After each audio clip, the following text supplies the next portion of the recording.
from Lisbon, Portugal, outside the 2023 Bilderberg Meeting, which is taking place right behind me at the Pestana Palace Hotel here in Lisbon. Pretty central Lisbon, with, maybe I'll show you at some point. I don't think you can see from here, but if I walk across the street, maybe you can make out the 25th of April bridge, iconic bridge in the background. Might show up in the background of the shot for part of the stream, might not. I have been in Lisbon since Monday morning. The annual Bilderberg meeting started yesterday, Thursday. The participants arrived by and large yesterday, and the meetings part of the Bilderberg meeting, or conference as many people call it, likely began today. And this Bilderberg is getting a lot of attention. I wouldn't say that there's a whole lot of mainstream media coverage, but, and I will, by the way, be trying to keep an eye on your comments throughout this broadcast, but it is getting some mainstream media attention, in large part thus far due to the role of artificial intelligence at this Bilderberg meeting and some of the participants who are in the AI field. If you're chiming in from Portugal, that is cool. There have been several locals who've been coming out here and saying hi. There have been some Portuguese journalists playing a very influential role in determining the location of this meeting. Dan, do you want to come on briefly before you go? Okay, speaking of journalists, I'm joined here by someone some of you may know. This is none other than Dan Dix of Press for Truth. Yo, what's up, everybody? So I just started this broadcast, and I was about to say that Portuguese journalists, particularly one, or maybe more than one, played a pretty helpful role for us in getting us here. That might be a preview for a video that you're about to release. Do you want to talk a little bit about the experience of getting here this year? Well, getting here was a long journey, 18-hour travel day, but totally worth it. You know, like we were just saying, I just finished up an interview with Frederico, his name is, and he was a fantastic source. Managed to confirm this hotel, or at least Lisbon, Portugal, almost 3 months ago. Incredible. So without his help, we probably wouldn't be here right now. So pretty cool how it all worked out. Yeah, I'll try to add Frederico's socials or some handle of his to the description of this once I'm done with the broadcast. And thanks to his help and others, we were able to spend a considerable amount of time inside the hotel or on the property before things got started. And yeah, I've got a lot of footage of that, but for the most part, I haven't edited it and published it. But Dan has. You can find that on the Press for Truth YouTube channel. You want to talk a little bit about what you shot inside the hotel? Sure. There is no Press for Truth YouTube channel. Excuse me. Yeah, that got totally terminated quite some time ago. But yeah, we were walking around on the inside of the hotel. We had a local Portuguese activist who booked a night at the hotel just before lockdown. So we had an opportunity to kind of get in there, roam around, look at the different rooms. And it's always nice to see, you know, what those guys are up to. And then we found all those, pictures on the wall, Colin Powell, Tony Blair, all sorts of people who we assume have probably stayed here. Some of whom have been to Bilderberg in the past, at least one of whom is in there right now. That would be Jose Manuel Barroso, the former European Commission president, in addition to Portuguese prime minister. But yeah, maybe we'll that deserves a whole separate video. Yeah. But I mean, what I was going to say deserves a whole separate video is what happened to your YouTube channel and your online presence in general, but not for now. But where can people find this video and all the other videos that you're... Best thing to do is just go to the website, pressfortruth.ca. Seeing you go live here has inspired me. I think I want to try the same thing tomorrow. Maybe to Rumble. I've never done it before, but what better of a place to try going live on Rumble than Bilderberg? So I think I'll give that a try. You can find my Rumble channel, my Odyssey, my BitChute, all that stuff at pressfortruth.ca. It's getting cold out here, and Dan's got editing, so I don't know if he wants to stick around at all. But look, I'm in a shorts and a t-shirt here, shorts and a short sleeve, so I should. And it's getting windy and chilly, so. I don't handle the cold so well, so that the shorts and t-shirt doesn't. It's not. The weather here is delightful, at least for most of the day. But in the morning and evening, it gets a little chilly. But maybe before you take off. What would you say is one thing that stands out to you about this year's meeting? We're on the outside, not the inside. Or one thing that would be something significant for people to pay attention to?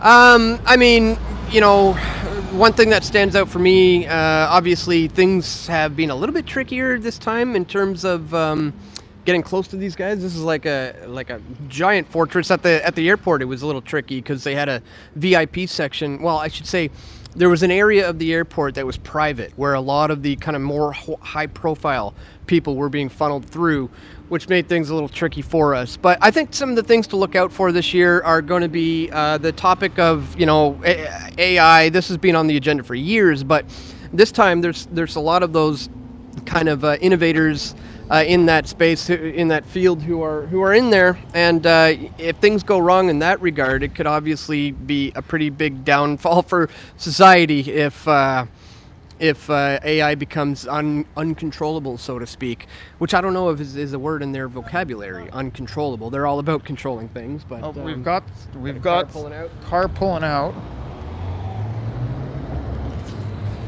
You probably could not see through the tinted windows, especially given that I've got this in selfie mode and I'm not zoomed in at the moment, but might be something worth keeping an eye on right now. There's motorcycle activity. Usually when there's motorcycle activity, it means that it's someone prominent coming in and out, or they're preparing for someone prominent to be coming in and out. You want to finish up on that AI point?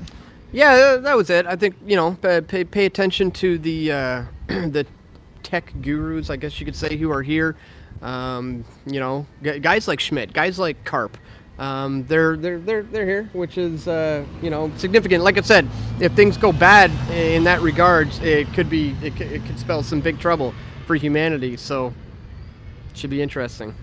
That's actually what I started this broadcast off talking about, or I was about to get into.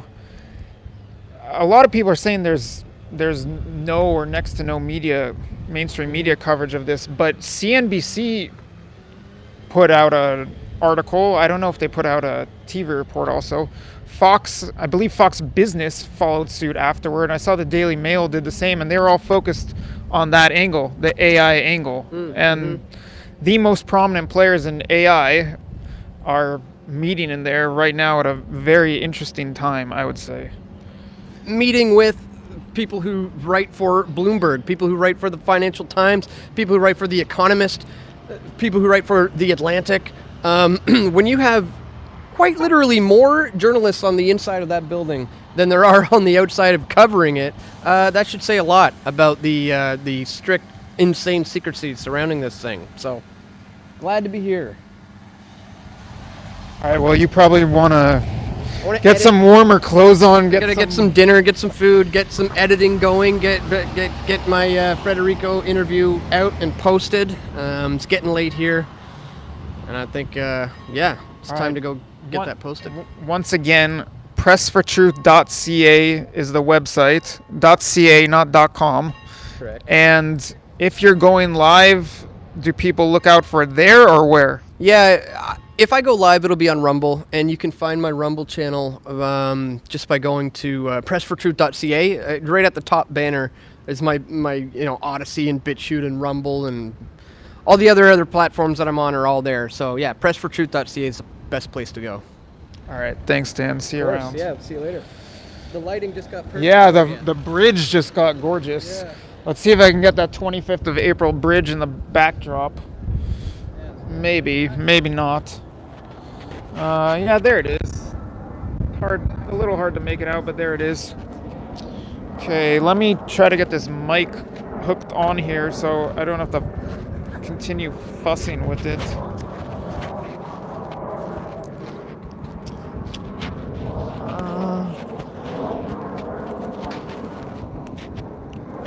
Just need one moment to do this.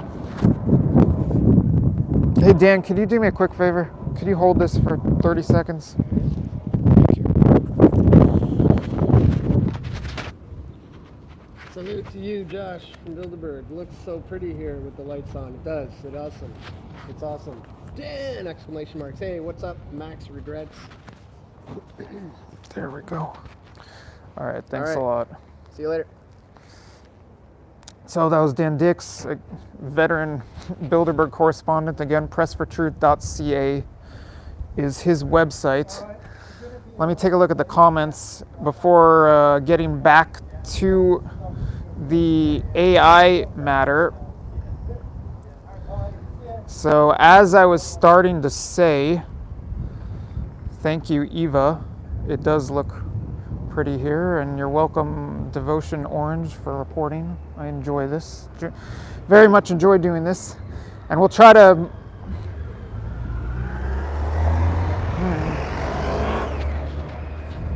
just looks like the motorcycle cops going back and forth, not guiding any vehicle with a prominent person at the moment. But back to the AI matter. Inside the Pishtana Palace behind me, which you get a little bit of a glimpse of, you have the CEO of OpenAI, Sam Altman, who was just testifying before Congress this week, and he was talking about the issue and the importance, according to him, of regulating artificial intelligence. Altman is at the meeting. So is, I'm gonna botch his name, but Demis Habasis, something like that. And he's been here before.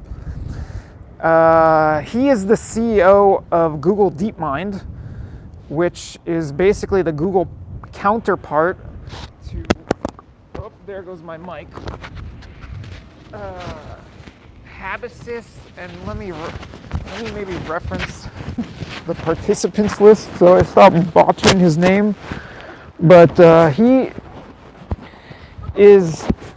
heads up Google's artificial intelligence firm called DeepMind. Sorry, I'm messing with this microphone, hopefully once and for all, or for the last time. If there's any audio issue, let me know, but that should be squared away right now. So not only do you have the heads of DeepMind and OpenAI, but you have the CEO of Microsoft, which is very much connected with OpenAI. Some people view OpenAI as somewhat of a subsidiary of Microsoft. It's not a thank you, Pablo, and I'm glad the audio is good. OpenAI is not a subsidiary of Microsoft, although some people kind of view it that way. It is very much connected with Microsoft, and a lot of people view, from a business standpoint, that, oh, here we go. No, they are just really decoying me. For probably the past hour, the motorcycle officers have been zipping all around the outside of the hotel, but no motorcade at the moment.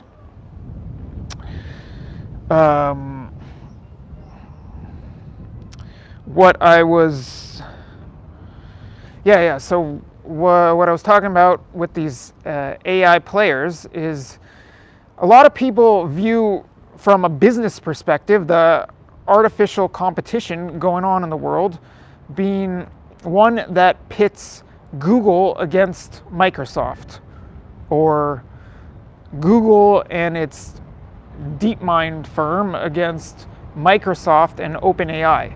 And inside Bilderberg this year, or I should say inside the Pastana Palace behind me, you have the heads of OpenAI, DeepMind, Microsoft, the Microsoft CEO, former Google boss Eric Schmidt, who was once both CEO and chairman of Google. Some participant is coming out. Let me flip the camera around. All right, so we got a traffic jam, and let's see if we could stumble upon someone who is coming out of the hotel. I can't really zoom in. Excuse me, sir. Are you enjoying this nice evening in Lisbon? Can I get a quick comment about Bilderberg? How's the meeting so far? Not a lot of luck there.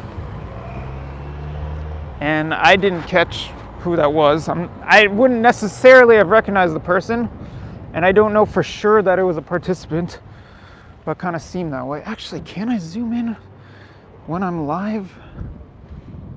Yes, I can. Okay. Can anyone recognize... Oh, he's covering his face. Can anyone recognize this person who is talking on the phone or covering his face, or both?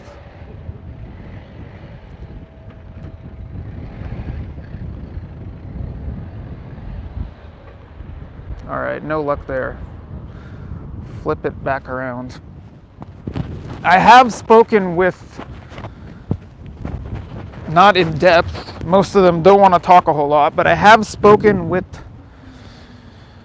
a few participants so far. I've released video, not that he had much to say, but I released video of me asking a question to Radoslaw Sikorski, the former Polish foreign minister,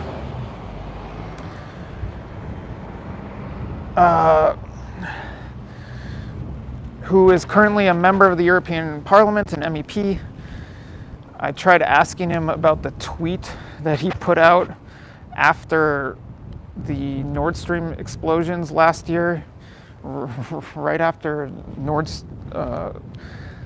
the Nord Stream pipeline explosions. Sikorski tweeted, "Thank you, USA." He later deleted the tweet as it was pretty controversial. I tried asking him about that, and he didn't want to talk about it. He just kept saying, "Have a nice day." I did get a few words out of Connie Hedegaard, a member of the Bilderberg Steering Committee, who I've spoken to in the past, including after last year's conference. Hedegaard is a former European commissioner. She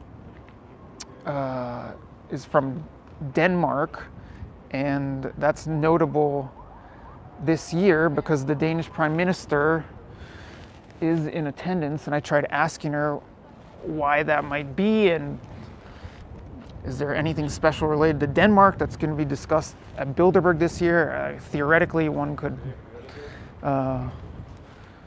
wonder that there might be some connection to Nord Stream, but that's just speculation. Hedegaard, she said something along the lines of everything is going to be discussed, which I don't know how to read into that, but you can watch that video. That video is up on this channel. Someone's asking about Stacey Abrams. I have not seen Stacey Abrams. Stacey Abrams is on the participant list. As far as I'm aware, no one standing on the outside has yet seen Stacey Abrams. Okay, Devotion Orange, you're asking, what do I know about Stacey Abrams being a participant of this group? Well, she's more than a participant. Stacey Abrams is on the Bilderberg Steering Committee. She's been on the Bilderberg Steering Committee for a couple years now, which is quite odd because Abrams, prior to this meeting, let's assume she's here, prior to this meeting, Abrams had only attended one Bilderberg meeting, which was 2019 in Montreux, Switzerland. Outside that meeting, I did film her walking onto a boat for a Saturday evening cruise to dinner on Lake Geneva. That short is on this YouTube channel. It is odd that she was added to the steering committee, and this is only speculation, but it seemed like she was added. This was during COVID when she was added to the steering committee. It seemed like she was added not too long after Charlie Skelton, a columnist who is here on the outside, who writes for The Guardian, Newsweek, and other publications. Charlie Skelton wrote a column criticizing Bilderberg for its lack of diversity, and not too long after that, Abrams appeared on the steering committee. Are those two linked to one another? I don't know. It's possible, but I don't know. Teal is here. I have not seen him, but I know that people saw him go out jogging this morning. And Teal is also an interesting name to bring up. I did not finish bringing up the relevant names when it comes to AI, and I guess there's none more so than probably the biggest person of interest in the entire conference, who is Henry Kissinger. I don't think Kissinger needs any explanation or introduction. He's about to turn 100. Kissinger turns 100, I think, a week from tomorrow. And I heard some rumbling or rumor that there might be some sort of Kissinger 100th birthday celebration going on at the meeting that's taking place behind me. He is an AI, or he is an AI. Kissinger's alive. According to the CBS interview, or some of the reporting in that interview that Kissinger did with CBS very recently, it said in the report that Kissinger is now blind in one eye. I believe they said blind in one eye. Yeah, I know you're kidding, but by many accounts, his physical health his physical condition is slipping somewhat, but his mind, according to many people, is still very, very sharp, and he works extremely long hours, maybe works longer hours than most people half his age, or even a third of his age. But Kissinger, despite him being 100, has become someone quite noteworthy in the global discussion about artificial intelligence. Kissinger co-authored a book about AI with Eric Schmidt, who likewise is in the meeting. I saw Schmidt very briefly heading inside the hotel about a few hours ago. Did not get very good footage of that. I had to shoot it from a distance, but I did get a very short video clip of Schmidt entering the Pishtana a few hours ago. Schmidt has become, I would say, a mentee of Kissinger's, or Kissinger has become a mentor to Schmidt. And Schmidt speaks glowingly of Kissinger. I heard him say in a podcast that Schmidt met Kissinger at Bilderberg, which is interesting. They both attend Bilderberg pretty much every year. Kissinger going back far longer, but Schmidt's been going to Bilderberg for, I don't know how long it's been now, the past 15 years or so. Something like that. But yeah, Schmidt and Kissinger wrote a book about AI. They talk a lot about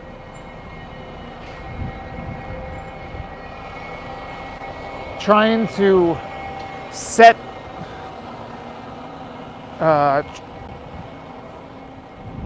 trying to come up with the questions or address what needs to be addressed in global conversation about the future of AI. And maybe to some extent that's happening in this hotel behind me, because AI is on the key topics list, and a lot of people noticed that this year. That got picked up in the media, as I was saying, by CNBC and I believe Fox Business. And I think AI was the very first item on the key topics list this year, which a lot of people refer to as the agenda. Bilderberg doesn't have a formal agenda, but they do release key topics. And I think this year they were in alphabetical order. So maybe people were reading a little too into AI being at the top of the list, but maybe not. Because again, Sam Altman, the motorcycle's coming back yet again, and yet again, no vehicle with a participant. I got a wave from one of these officers earlier while I was riding on the bike. Might have been that one. Yeah, the heads of OpenAI and the CEOs of OpenAI, Microsoft, Google's DeepMind, they're all here. And Schmidt, formerly the head of Google, who is very involved in AI discussion globally and nationally within the US. Within the US, Schmidt in recent years has somewhat transitioned from the corporate world to the quasi-government world. And one role he's taken on, which is not quasi-government, is he served as the chair of a federal government committee on artificial intelligence. I believe it was the National Security Committee on Artificial Intelligence, something like that. Maybe someone could fact check that and put it in the chat. But Schmidt was the chair of some federal committee on artificial intelligence, and I believe it was related to national security. And Schmidt has been involved with the Pentagon and national security affairs since departing Google and Alphabet. So he somewhat exists now in between the private and public sectors. Additionally, as someone mentioned earlier, Peter Thiel is here. A lot of people view Thiel as the counterpart within Bilderberg to Schmidt. They are they're both very wealthy, very influential tech execs or former tech execs who have been on the Bilderberg steering committee and have been attending Bilderberg meetings for some time. Schmidt is politically liberal, and Thiel, you could say, is libertarian conservative, or conservative with strong libertarian leanings, pretty libertarian, although he does he did found, interesting how they all tie together, he did found Palantir, which is not exactly a libertarian company. If you're not familiar with Palantir, it provides all kinds of data and technological services to police, to law enforcement, to the military. What I was going to say that ties in is that Alex Karp, the CEO of Palantir, who one might say is Thiel's right-hand man, Karp also sits on the Bilderberg steering committee. And Karp, when he was at Davos earlier this year, actually I believe he met with Ukrainian President Zelensky right before going to Davos, but afterward, while he was at Davos, when he was given a talk there on a panel, he was talking in depth about the battlefield capabilities that Palantir provides to the Ukrainian military. So a lot of people have been talking for years now about the connection between big tech and the defense industries and military affairs. That's been, from the eyes of some observers, somewhat of a focal point at Bilderberg going back several years, but artificial intelligence certainly has been, and now it seems like major media are taking note of that, and the timing is very appropriate with Altman testifying before Congress earlier this week, and as I've been saying, all these key AI players being here, Kissinger and Schmidt having recently put out a book about AI and talking about trying to set somewhat of the agenda for how AI is going to be treated globally in the future. Discussions somewhere along those lines, quite possibly taking place in there, although probably not at this moment. It is, as you can see, it's getting dark here, so I don't think they're in meetings right now. It's probably after dinner time right now. It's 9:22 locally.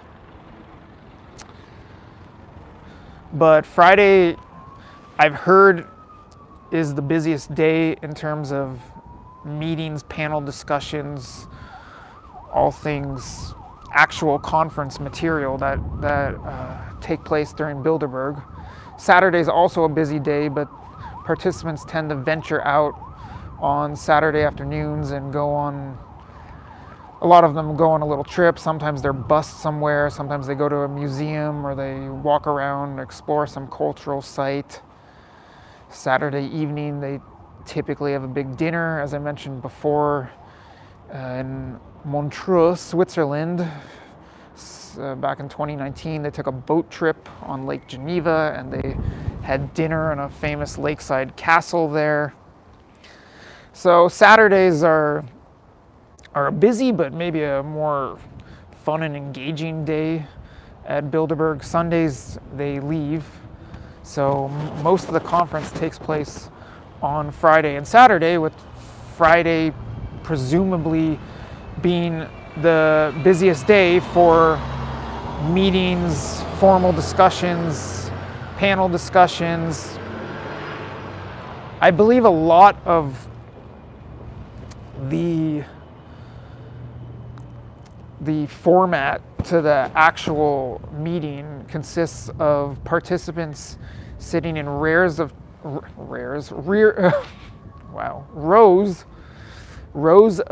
chairs in either alphabetical or reverse alphabetical order, and they're being members of a panel who have a panel discussion, and then the people sitting in the chairs making up the audience, they get to ask questions and make comments. From what I've heard that from conversations with a couple participants, and I've heard that corroborated by other people who've done reporting on Bilderberg. Let me get back to some of these comments. I saw a bunch of comments coming in and I haven't been keeping track of them so well. Pablo Escobar, nice name, says probably drinking now. Ooh, someone says the eyes wide shut blank is just getting started. ChatGPT shows bias. I've seen that myself, yes. with certain topics, especially with regards to certain political figures and groups in the US and abroad. It claims to learn, but it really is an indoctrination tool. Well, I've used ChatGPT myself. It's pretty early on. And I mean, we're pretty early on in the age of artificial intelligence, so who knows what it's going to become, how it's going to change.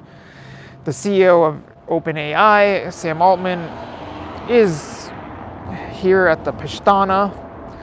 I don't think I can ring him up and say, Mr. Altman, your product is a little biased, although who knows, maybe at some point he's going to step outside and I could ask him a question or two. But yeah, that's been a major critique, especially from people who are more politically conservative, talking about the bias that seems to be apparent in ChatGPT. And the competing Google products, I have not used Bard. I don't know what exactly they've put out yet, but I hear it's coming out or already is out. So that should be interesting to check out. But on that note, I've heard Schmidt say that he believes in freedom of speech. Actually, to paraphrase, to oversimplify it, he says he believes in freedom of speech, but not freedom of reach. And those weren't his words exactly. He did say that he's a big believer in freedom of speech, but he also went on to say that he doesn't believe that technology and various platforms should be used to amplify the messages of crazy people and to amplify what he views as disinformation. And I recall him saying something along the lines of, if social media and technology amplify that kind of messaging, then people aren't even going to be able to go about their day. They're just going to be constantly driven insane and going crazy because their head is full of misinformation. Well, that's interesting when it comes to all things discussion about Google, social media, artificial intelligence, bias, as you're bringing up. This is an issue that some of us standing on the outside of Bilderberg have previously tried to raise with Schmidt or question him about, that being the alleged political bias or biases of Google. He hasn't wanted to talk a whole lot about that, and he laughed off some question or some series of questions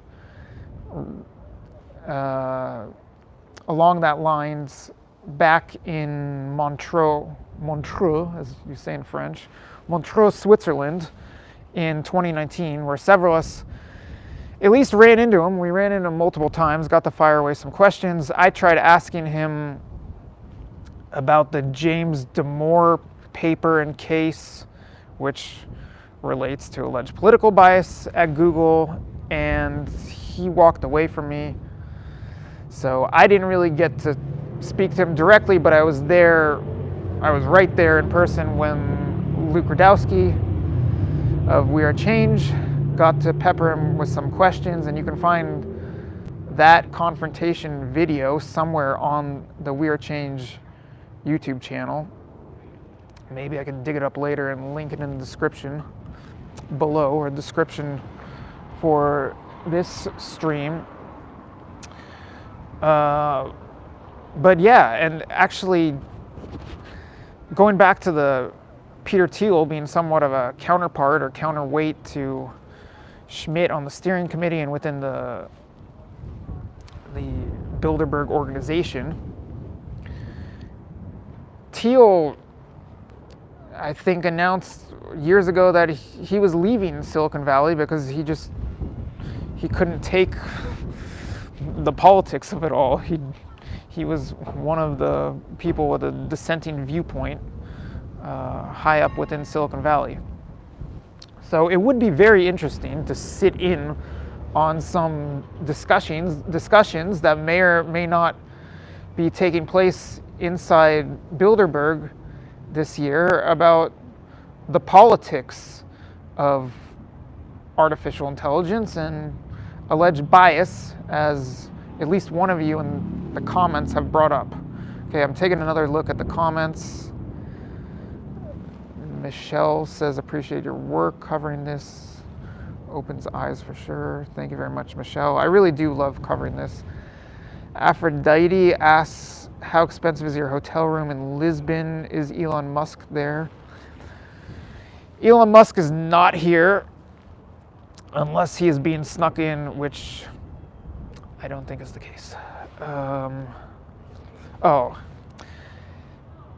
Lisbon is not the most expensive city in the world, definitely not by Western European standards. However, there's been a mad rush into property in Lisbon, and that's had a lot of effects, driving up prices, lots of people getting into the short-term rental business here. This might be related, might not, but Portugal's getting rid of its golden visa program. So long story short, it's not cheap. Living here on a day-to-day basis is not so expensive. Definitely not by Western European standards, but it is pretty pricey to book a hotel room or rent an apartment here. So I'm paying a lot. I'll just leave it at that. I'm actually paying more than when I was staying lakeside in Montreux, overlooking Lake Geneva. So it's not cheap. And I came here from Los Angeles via Istanbul, which is also not cheap. Speaking of which, there is a Turkish delegation here, as there is every year, led by Ömer Koç, who comes from a Bilderberg dynasty. He's on the steering committee. Most of the other Turks who are here this year, I believe, are academics, which isn't so interesting to me, although they might have very interesting things to say, and I'd love to have conversations with them. But I bring up Turks and Turkey because right now, Turkey is in the middle of a very heated election cycle, which I did cover back on Sunday night into Monday morning. I was there in Istanbul during round one of the Turkish presidential election, which ended with Erdogan coming away with a sizable lead, but needing to go to a runoff election with his challenger, Kemal Kılıçdaroğlu. And that's relevant for a couple of reasons. I did manage to pop off a few questions back in 2019 during another heated election cycle in Turkey to a participant or two, and I got some interesting answers, which you could find on my YouTube channel if you look at the Bilderberg 2019 playlist. But what I was going to say that is quite relevant, other than Erdogan's politics probably not being very much in sync with Bilderberg's politics, but what is relevant is I just ran into Magdalena Andersson, the former Prime Minister of Sweden and the current opposition leader in Sweden. Erdogan's latest comments as of today, I believe, were that Sweden is still not ready in his eyes to join NATO. And that relates to Erdogan and the Turkish government taking issue with Sweden over Kurdish matters related to the PKK, which again ties into Bilderberg, because not only do you have Andersson here, but also on the list is Sanna Marin of Finland, who I believe is still technically Prime Minister of Finland, though she just lost the election, and she will be handing over power any day now, I believe. Marin was in Washington, D.C. at last year's meeting, and that was very noteworthy because not only was she there in the same meeting with Jens Stoltenberg, the head of NATO, who's back again this year and who attends Bilderberg almost every year. At last year's meeting in DC, Stoltenberg tweeted out a photo of him with Sanna Marin, who at that time was the full-on Prime Minister of Finland, and at that time Finland had yet to strike a deal with Turkey or get approval from Turkey to actually join NATO. They were still in serious talks, there was still serious disagreement at that time, and Stoltenberg tweeted out a photo of him with Marin saying that they were discussing Finland's accession to NATO and the holdup related to the issues that Turkey rose.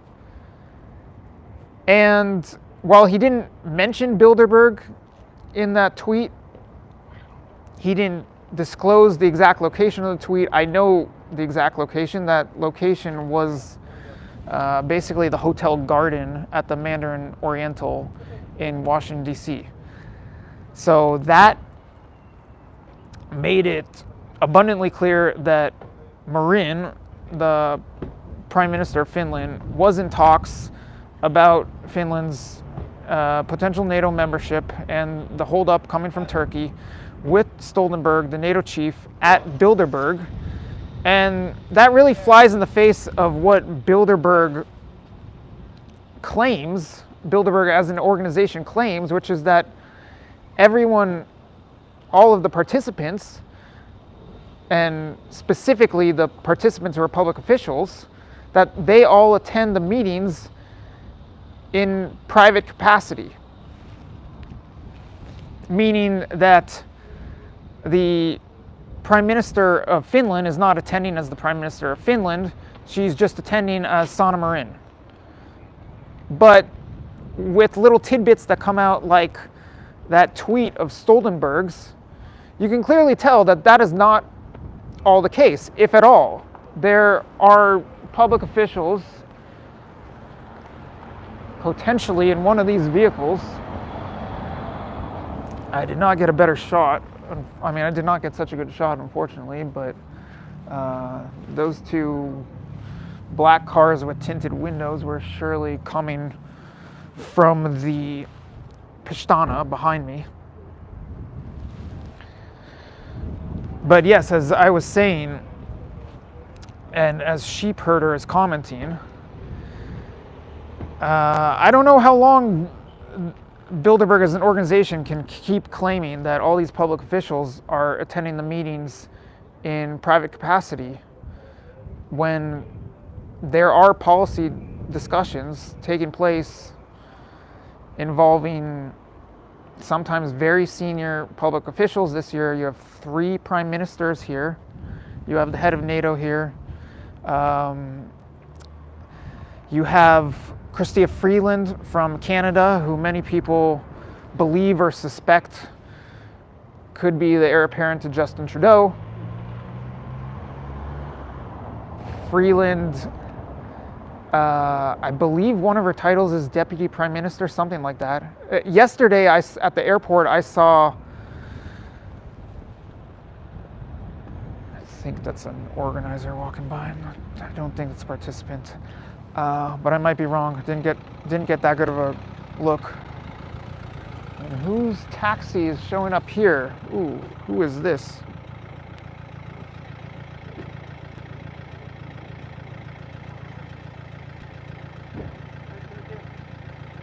Is this a participant? Usually participants do not come and go in taxis, but once in a while they do.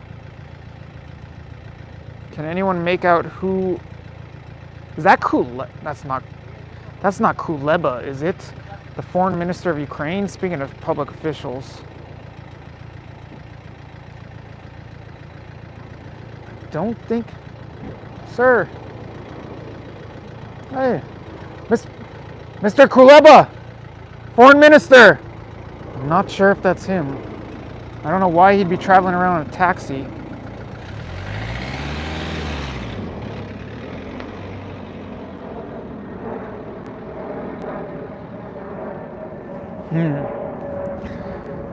Gonna have to do a little investigating here. I'm not even sure that this is a participant, but it sure seems like it is a participant.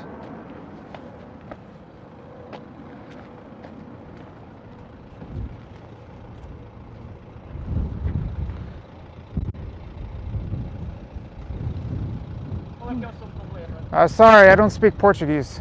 I speak English. You don't have authorization to grab me or the video. If you want mine, I don't need to film you. You're... private. My life is private and my client. This is not a...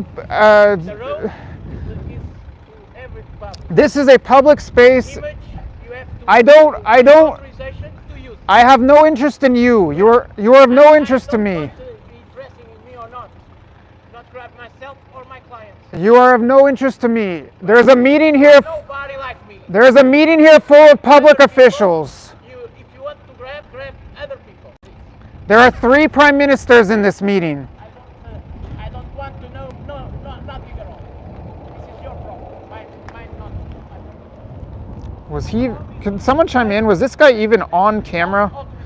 Did I even film this guy? Or is he just barking at me for no reason?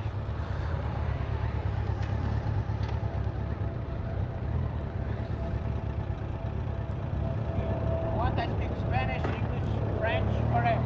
I'm Portuguese. I'm my country. You have to respect that. Meanwhile, we have someone else walking out. Sir, any comment about Bilderberg?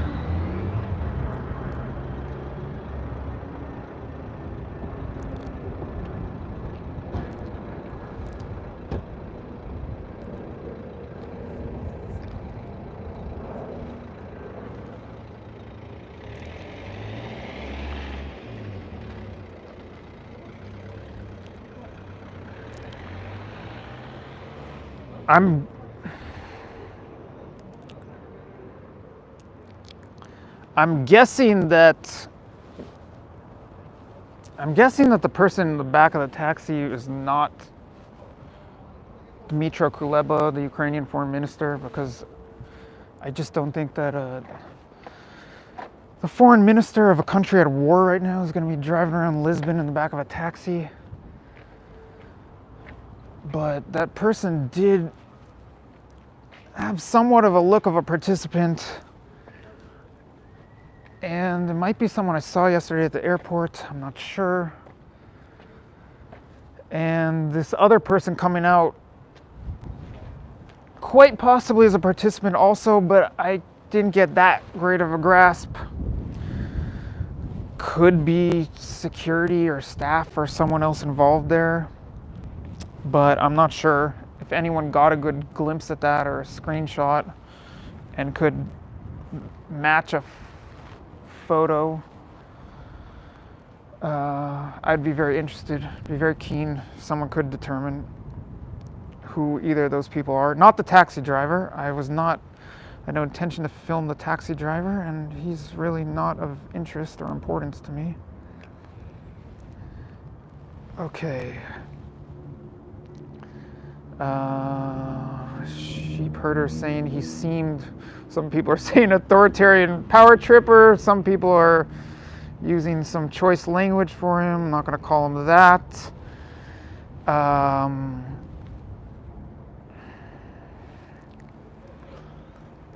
Okay. Yeah, it's very secretive around here, but the police really haven't been an issue. I wouldn't even call it an argument, a little disagreement with one officer earlier today about what part of the street corner I could stand on up there a little ways outside the hotel, but that's all it was, just a tiny little disagreement and I moved to the other side of the street. That wasn't an issue. The police here have not been aggressive. I would not say they've been aggressive. I'd say that here's a look, the buses, it's kind of funny, the street is closed, but it's open to city bus traffic. So every time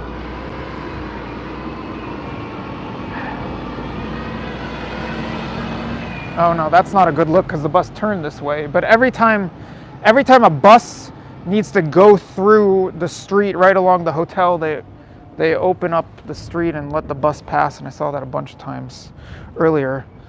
So yes, Bilderberg is very secretive in general, and I'd say it's become even more secretive over the past 2 years in that they have not released the dates and location of the meeting until the day of. That's a precedent they started last year in Washington, D.C., and they continued it this year. The big difference is that with last year's Bilderberg,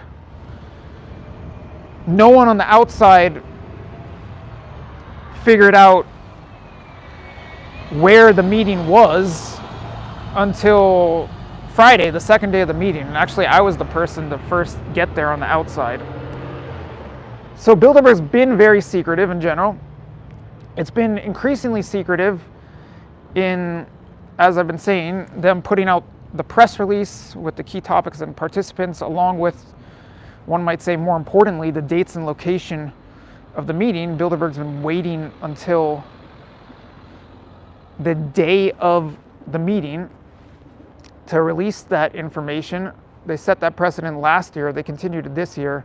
This year, they put out all that information at 9 a.m. local time.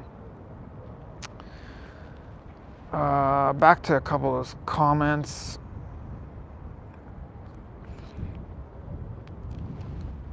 Okay, Johnny B. Hello, sir. The Prime Minister of Denmark. My country is there. Yes, that is Mette Frederiksen. I saw her yesterday at the airport. I filmed her. That video is on this channel. Not the best footage. Ask her what she's doing there. If you get the chance, the media here don't seem to care, so they say nothing about it. Well, unfortunately, I was not very close to Prime Minister Frederiksen. That is because she's one of the people that we on the outside, us Bilderberg watchers who actually show up to the airport, refer to as the VIPs. So high-ranking government officials and some other very wealthy and influential people, rather than arriving in the normal spot of the arrivals terminal in the airport, they come out through some private exit and then get whisked away into black cars like you see coming and going from the hotel. And then some of those people, like the various prime ministers, they have motorcades, and I filmed that. I didn't film Frederiksen's motorcade, but I did film her exiting the airport and getting into the car, and that's on this YouTube channel, as is the video of Bilderberg regular Dutch Prime Minister Mark Rutte, who came with his finance minister and deputy prime minister Sigrid Kaag. I filmed them exiting the airport in the same spot and getting into a car and driving off with motorcycle escort. That footage is on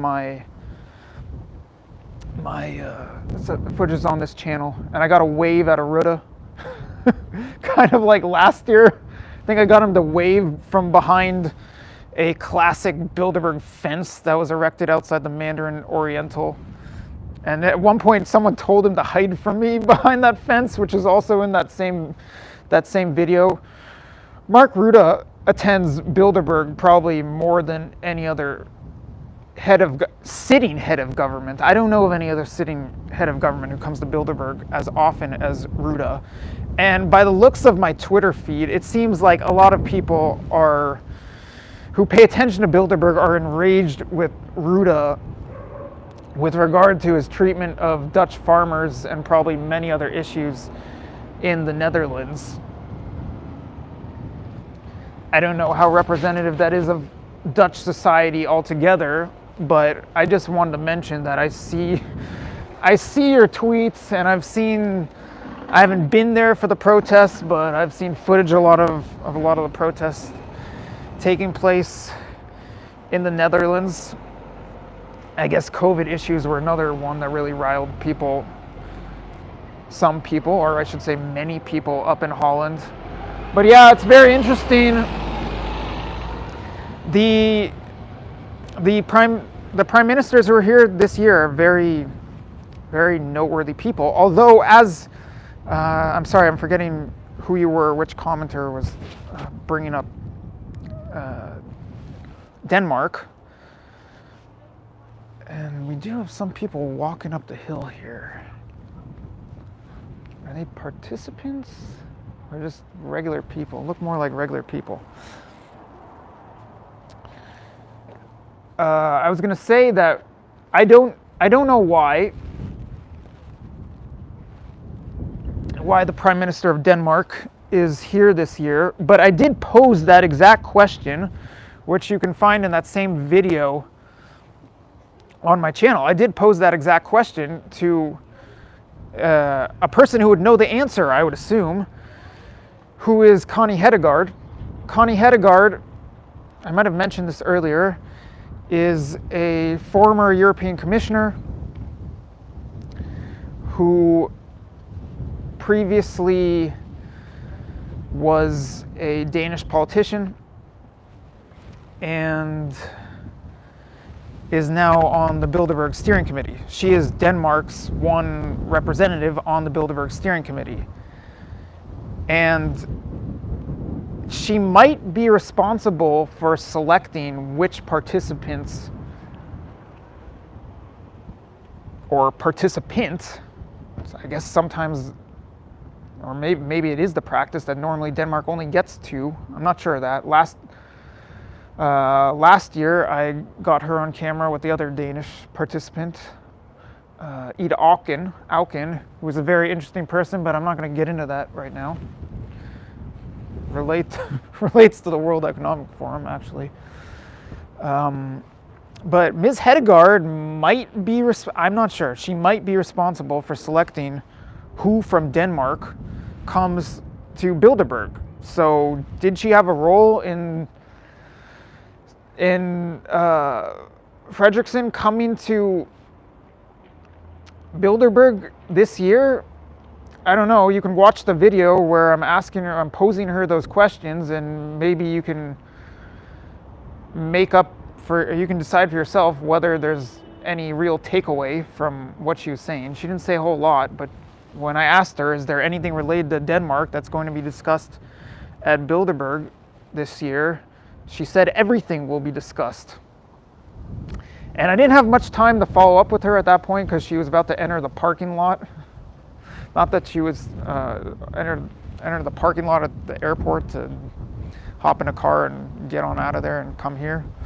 Not that she often says a whole lot to me, or let's say Luke Radowski, with whom I've spoken to her in the past. But I tried. So I tried to get you an answer to that question without knowing you would be posing that question. You being Johnny B.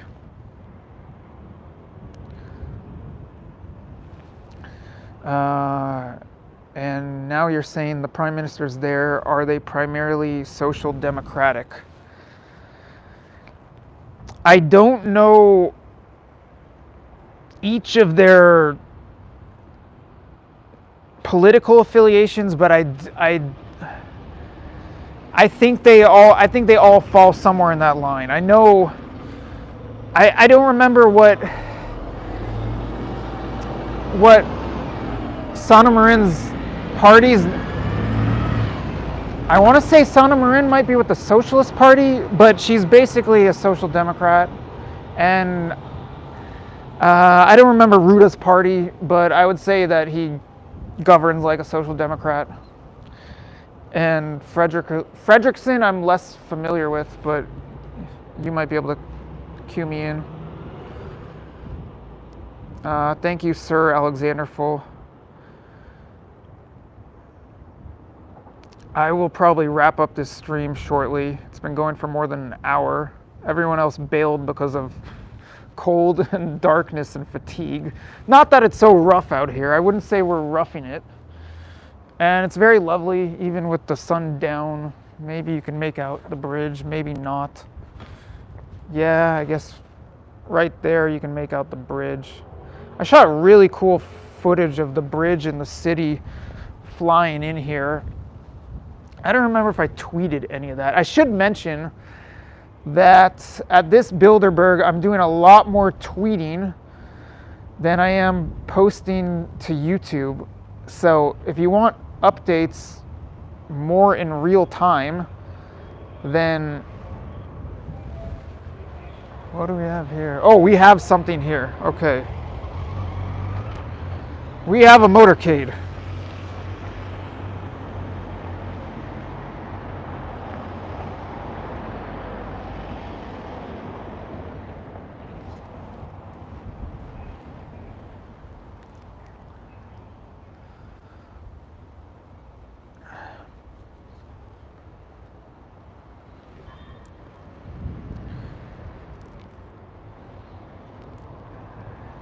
Could anyone even tell if those cars were occupied?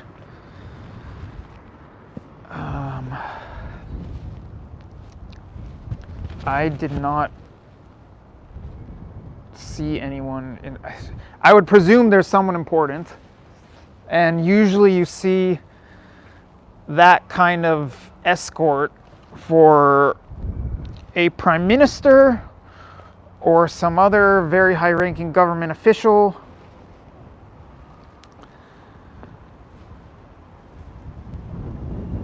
But I don't know who may or may not have been.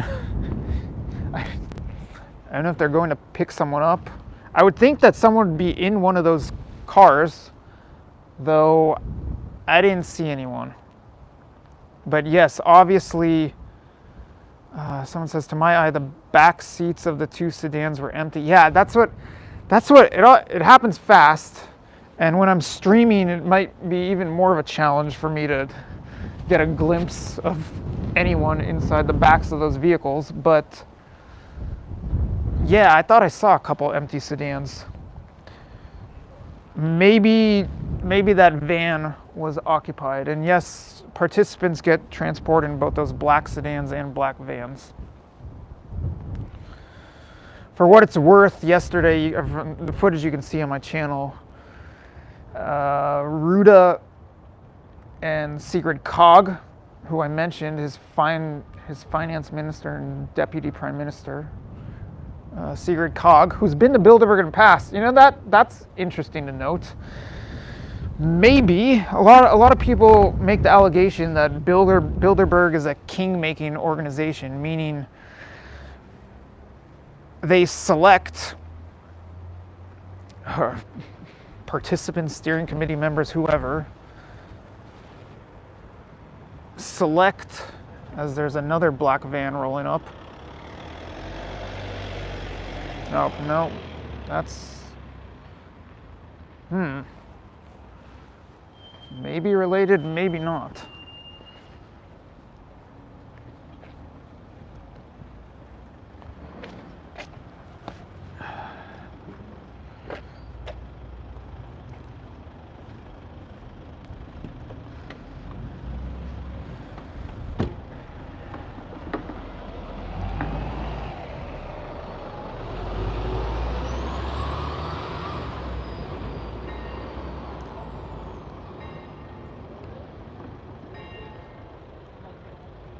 Sir, good evening. How is Bilderberg so far? I see a white lanyard. That's got to be a participant.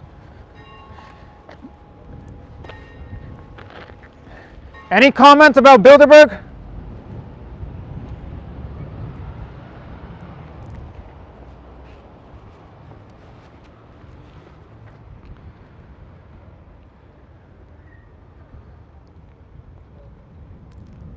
I can't get any closer. For whoever's telling me get closer, they do not. They, being the police, do not let us get any closer than where I'm standing right now. That's been tried, and they don't let you get closer. As you may see, there are cones and fencing and other stuff set up, tape. Maybe someone can screenshot that, or I can just make a note of the time. It looks like it happened around 70 minutes into the broadcast. Maybe I can make out a face and figure out who that was. We'll see. But that really did look like a participant. I think it was one. Black sedan always means someone important. Not in the sense of Bilderberg, because I think you saw someone really important is going to, I shouldn't say someone really important, because there are all kinds of important people here, but the prime ministers and very high-ranking officials, they tend to have police escort, as opposed to just be traveling in the back of a black van. Speaking of police escort, surprisingly busy evening here. All right, we're back at it. We are back at it. This looks like someone important. Whoa.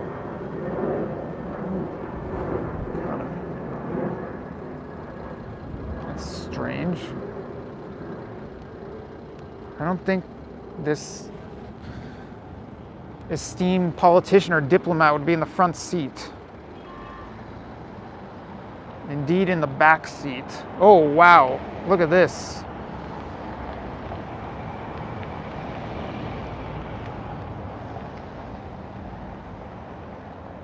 There's definitely someone in the back seat of that vehicle, but I don't think the most important person that's getting escorted like that would be in the rear vehicle.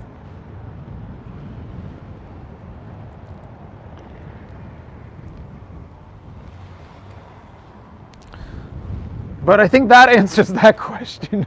So, no, just because you're traveling in the back of a black van in the Bilderberg sense does not mean that you're someone very important. The treatment you just saw is more indicative of someone within the Bilderberg meeting structure being very important, or just prominent or high-ranking official. There are very, very prominent, influential, wealthy, powerful people who attend Bilderberg who are not prime ministers, who are not heads of state, who are not high-ranking government officials, at least at the moment. I don't know who that was. Maybe someone can scroll back and screenshot it. Maybe not. Maybe the footage isn't good enough. Someone says the WF took away the Bilderberg's limelight. I would say that has happened to a large extent. But I am very much still interested in Bilderberg, and I enjoy being out here, even after dark, with a little bit of a wind chill. Okay, scrolling through the comments, I'm gonna wrap this up. We're 75 minutes in, almost. I hope I didn't miss any comments of note.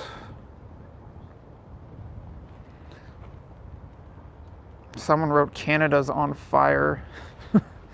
I don't know exactly in what respect, but okay. Aphrodite, thank you. The first car looked like had a blonde lady in the back.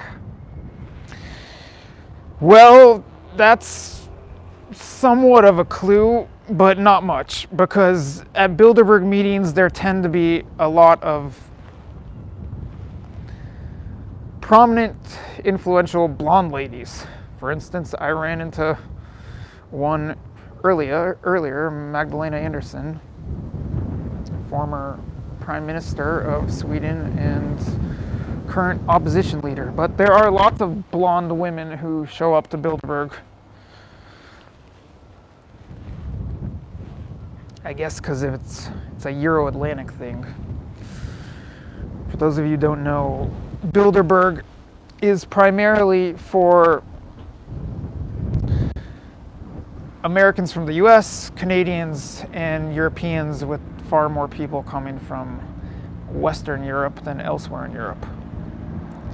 Although Turkey does play, one might say, a significant or semi-significant role.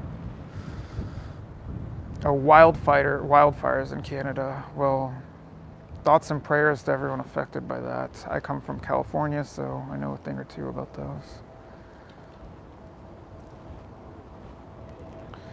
All right, thank you very much to everyone who tuned in, to everyone who's interested in Bilderberg. It's always fun to do reporting when there's an interested, engaged audience. I'm very much appreciative of that. Stay tuned for more reporting. I think I'm going to be doing something with Luke Radowski, who is right now doing reporting of his own. He's at the Bitcoin conference in Miami, and he's, I think, landing some interesting interviews, including with RFK Jr. So he's like not half a world away. There's only a 5-hour time difference between here and the East Coast. But we've been talking about coordinating some sort of live stream and potentially bringing in people like who you saw at the beginning of this broadcast. If you were tuned in at the beginning, Dan Dix of Press for Truth was on. He's out here with me, not at the moment though. But Luke and I had been talking about maybe doing some live stream where he's in studio in Miami and I'm out here with Dan and Charlie Skelton, possibly someone else. By the way, look out for Charlie Skelton's column in The Guardian. I don't know if it's out yet. If not, it'll probably be out pretty soon. And look out for Dan's reports, as we mentioned earlier, on pressfortruth.ca, and I'm going to put that link in the description. Other than that, stay tuned for more coverage. Again, my Twitter is @FreemanReporter, and I'm tweeting often in live time, and I'm putting out these videos, not this long live stream, but I'm putting out, although I could theoretically do that, I'm putting out photos and videos and live tweets on Twitter, so that coverage is happening faster than it is on YouTube. So check out my @FreemanReporter Twitter feed for more and faster paced Bilderberg coverage. And potentially we'll be doing something on the We Are Change YouTube channel. And if so, I'll try to put out a tweet or a link to that. Other than that, I think that wraps up things for now. Again, it's only Friday evening here, so there's still Saturday and Sunday. Sunday's Departures Day. I'll try to score. My Twitter link is Freeman Reporter, @Freeman Reporter. As it sounds, FREEMAN Reporter, Freeman Reporter. And that's where you can get coverage at a much faster pace or live in real time. Well, this is live, but in terms of written material and photos and whatnot. But yes, potentially we'll be doing something on the We Are Change channel as well. And I saw someone commenting, I don't have a whole lot of viewers or subscribers or whatever. That's okay. If we're going to do something on the We Are Change channel, there'll be a much larger audience, but that's up to Luke. I'll try to coordinate with him on that. I think that's enough for all the links and what to watch out for. But yes, this is only Friday evening. There's still a day and a half or 2 days left of Bilderberg 2023 in Lisbon, Portugal. So more to come from here. Outside the Pestana Palace Lisboa, right here in Lisbon. Have a good evening or good day wherever you may be. Thanks a lot for tuning in, and see you very soon. Ciao.